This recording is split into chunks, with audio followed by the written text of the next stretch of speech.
Thank you for tuning in to the first KGSM-TV broadcast of the semester. I'm Reed Gregory, bringing you your weekly newscast. First up, the Student Government Association is getting ready for their upcoming election, and our own Griffin Media reporter, Brene Tate, has more for us.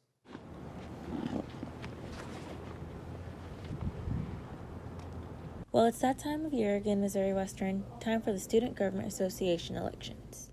Nathan Scott, our current president, has done a lot of work on behalf of the student body. So in my past term of being president, we have done a lot of work to fight for students and in every aspect. One of the big challenges is we made a lot of big promises, and we intend to keep every single one of those. And every single promise that we made, we are actively fighting for. Nathan is running for president this year alongside Connor Peters, running for vice president. Connor enjoys working with students on campus as well as completing goals SGA has previously set. The vice president role will allow me, if I'm elected, to continue that work at a higher level, particularly in presiding over the Senate. And my running mate, Nathan Scott, he's our president this year, again running for re-election. He's been a great leader this year. He's helped me develop within SGA, and I want to continue that development really just to make student life better. Each candidate has different things on the agenda that they would like to do for the school. Each student has certain things that they look for in each candidate when it comes to voting for the SGA elections. When I want to elect a new president, I want to see more involvement on campus. I want to see more food selections. I want to see lots of things like during springtime, since it's nice outside. Even though COVID is still a thing now, I feel like we can still incorporate that even with COVID. Keep an eye out, Missouri Western, for more information regarding voting this year for the SGA elections. I'm Brene Tate, reporting for Griffin Media. While SGA is in search of a potential new president, Missouri Western's search has finally come to an end as Dr. Elizabeth Kennedy has been announced as the university's 6th president. We're lucky enough here to have her in studio with us today. Dr. Kennedy, first of all, welcome and congratulations on the position. Oh, thank you, Reed. It's a pleasure to be here. Awesome, it's great to have you. So first and foremost, it's an absolute honor to have you in here, like I just said. I've got to ask personally, what kind of emotions are you feeling transitioning from the interim standpoint of that president to the full president role now? Well, as you might imagine, there's a lot of emotions, but the number one is excitement. I am so excited to have this position, and I'm so honored and humbled to have been selected by the board. But my time here at Missouri Western may be short, but I have just been embraced by the community and fallen in love with the students, our faculty, our staff, the campus, the community of St. Joe. I am absolutely thrilled to be in this position. That's fantastic to hear. With some of the recent challenges that the university has faced before, and even that we are currently facing, things such as COVID, former budget cuts, are there any challenges that you've, foreseen or kind of look towards the future and that you're ready to embrace and just ready to attack head on? Right. Well, I think I'm ready to embrace all of the challenges. Mm-hmm. It has been, as the phrase goes, an unprecedented year. Mm-hmm. And so we have really worked hard to meet those. And I know I'm a marathon runner. So I know we have the light at the end of the tunnel for COVID. We can see a hope is springing as the seasons change. Mm-hmm. But the biggest piece is, to me, this is about mile 19. We're almost there. We have a little bit more to go, and we'll keep strong and meet all of those challenges. I am very excited about the fall semester, bringing our classes back with a really large majority being face-to-face or having some face-to-face component, and bringing back college. I've been here a year, but I've not been able to experience what makes Missouri Western. So I'm excited about homecoming and Western Welcome and all of the other events that we'll be having. And hopefully, if things continue to move in a positive light, we'll be able to open campus a little bit more throughout the summer. We've put the basketball hoops back up. We've got the volleyball nets back up, right? Things go well. We'll have the Chiefs here this summer. That's pretty awesome. Fantastic.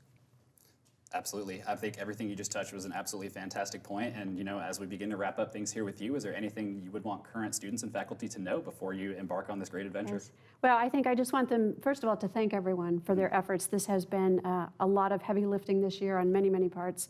So I'm very grateful for the work that everyone has done. And I also want to know that I am here for you to listen, to be part of whatever activities I can. I depend on you. I need you. And I'm very confident about the future of Missouri Western. Absolutely. Again, Dr. Kennedy, an absolute pleasure and an honor to have you here. I know here in the studio coming up, our own Brianna Reed is going to come on and give us a look at what's happening new on campus and a deeper look into Women's History Month. As fun as college is, it can be a really stressful time. It's easy to feel alone. Even in full classrooms, sometimes it still feels like you have no one. It's especially easy to feel isolated during these crazy times. It's hard to recognize the signs when you don't know them. Don't be afraid to reach out and get help. There are always ways to get help on campus. The counseling center is always ready to work with you. There's also lots of ways to get help off campus. There are several different hotlines you can reach out to. Make sure to check in on your friends and family. Keep an eye out for the signs. There's no shame in recognizing that you're struggling. There's no shame in asking for help. There is no shame in taking care of yourself. You and your mental health are the priority. See the signs. Take action. Take action. Take action. Take action. Take action. Take action. I'd really encourage, if you need to talk to someone, reach out to us. That's what we're here for.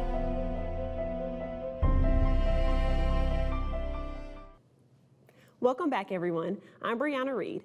While Valentine's Day may be long gone, Missouri Western's Activities Council is still promoting meeting new people and making new connections. How might you ask? In the form of speed dating.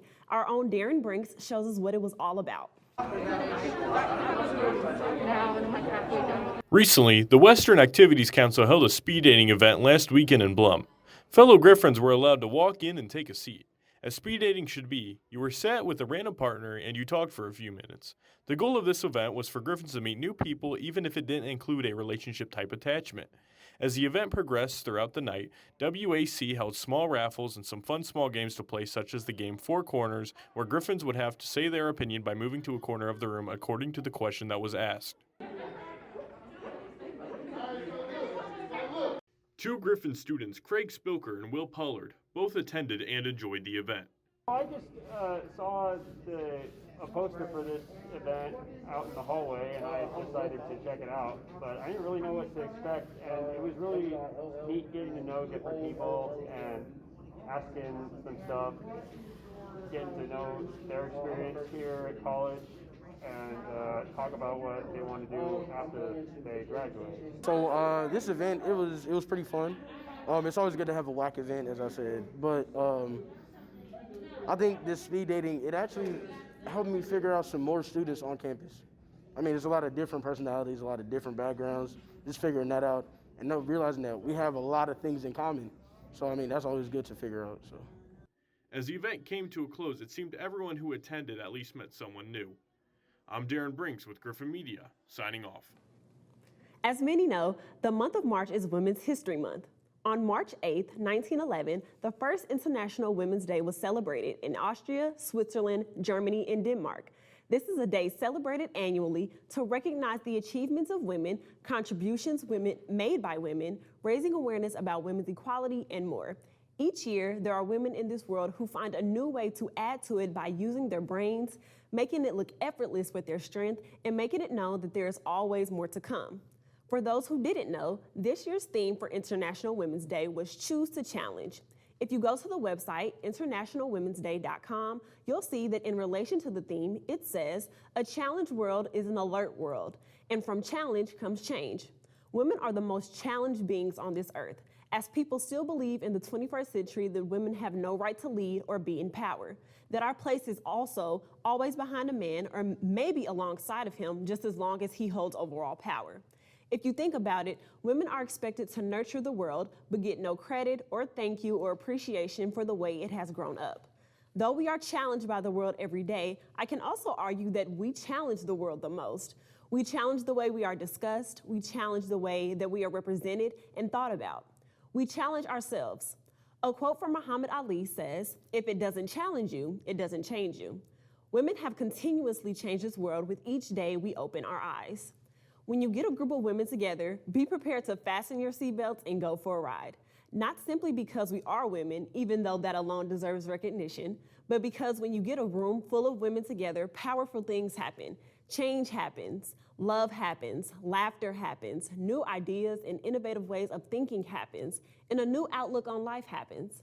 One of my favorite quotes, which was also my senior quote in high school, is this: girls with dreams become women with vision.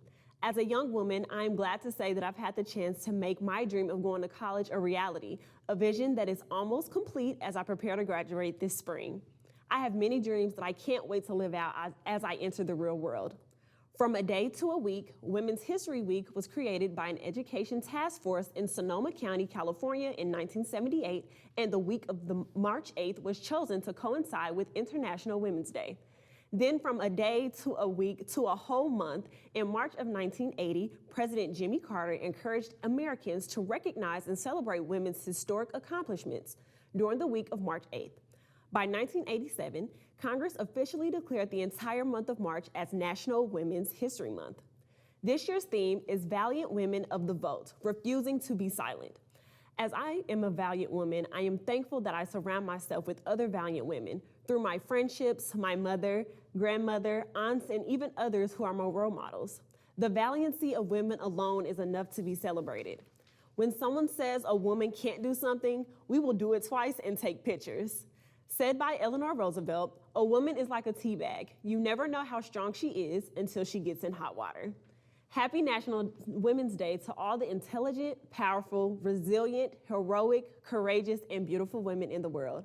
Continue being you because nobody can be us like we can. Tune in with me next week as I interview one of Missouri Western's female professors and discuss more on women's history and get her perspective on what it's like to be a woman in this world.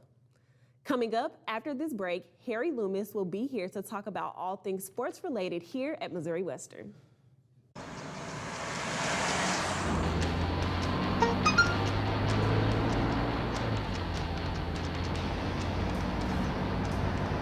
The average text takes your eyes off the road for nearly 5 seconds.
Thanks for tuning into sports. I'm Harry Loomis.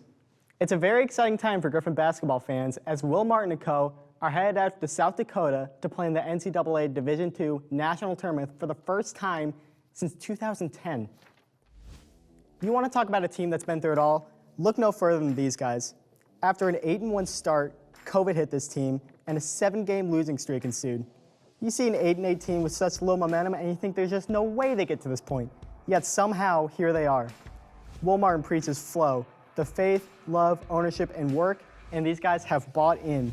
This team plays hard, together, and they pick each other up. When one guy goes down, someone steps up in their place. And nowhere was that made more clear than when Tyrell Carroll went down against Lincoln and Q Mays came in and put up a 32-point masterpiece. A double-digit deficit is nothing to these guys. They've had comebacks galore. 7-game skid, senior day, Lincoln, you name it. These guys are ready to go surprise people up in Aberdeen. I still can't get over that Alex John dunk. Basketball plays tomorrow night against Washburn. Women's soccer has a game tonight against Northwest Missouri State.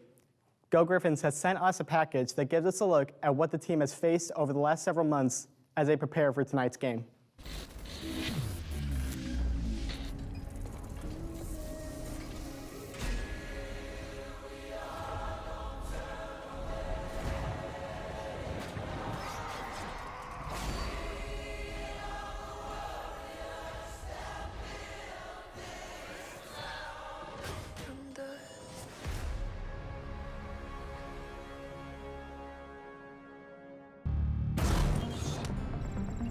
Indy-based NCAA has canceled championships for all fall sports except football at the Division I-A level.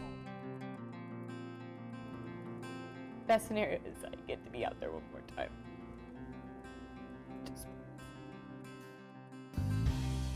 Yeah, well, if you guys haven't figured it out by now, you've got a new head coach because he's on this call. Right, we're all here to kind of try to be as good as we can and reach the, whatever our ceiling is, then that's how you get there.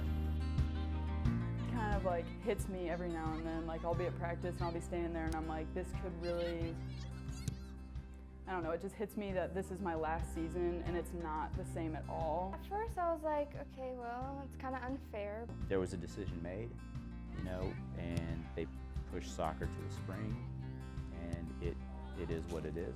This way we can build as a team for a couple months and then jump into a season. It's a great opportunity not to have a game tomorrow and try to solve a bunch of problems with information that I don't necessarily have at the moment. I would really be flying by the seat of my pants at that point. So cool kids first, run there, spread yourselves out. In any relationship and anything, positivity is going to help. They haven't really said, oh, why are we doing this right now? We don't have a game for however long. We're just right now in the moment, and that's all I'm asking of them. If the conference or NCAA or what have you makes a certain decision, we're still going to do what we can within our own power as a school, as an athletic department, to give them what they deserve.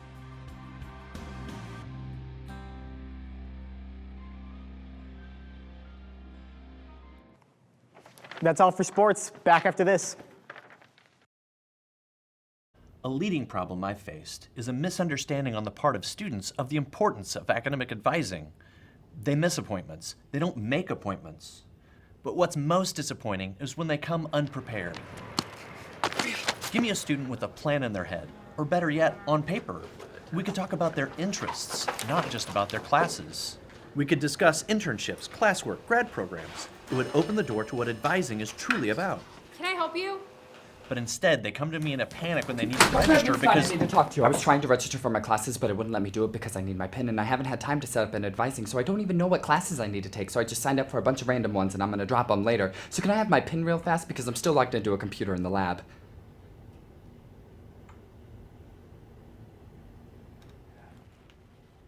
Am I interrupting?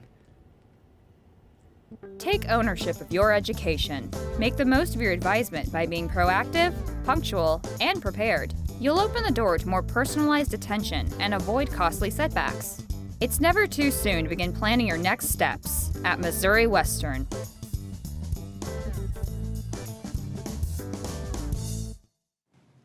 Thank you so much for tuning into our first broadcast of the semester.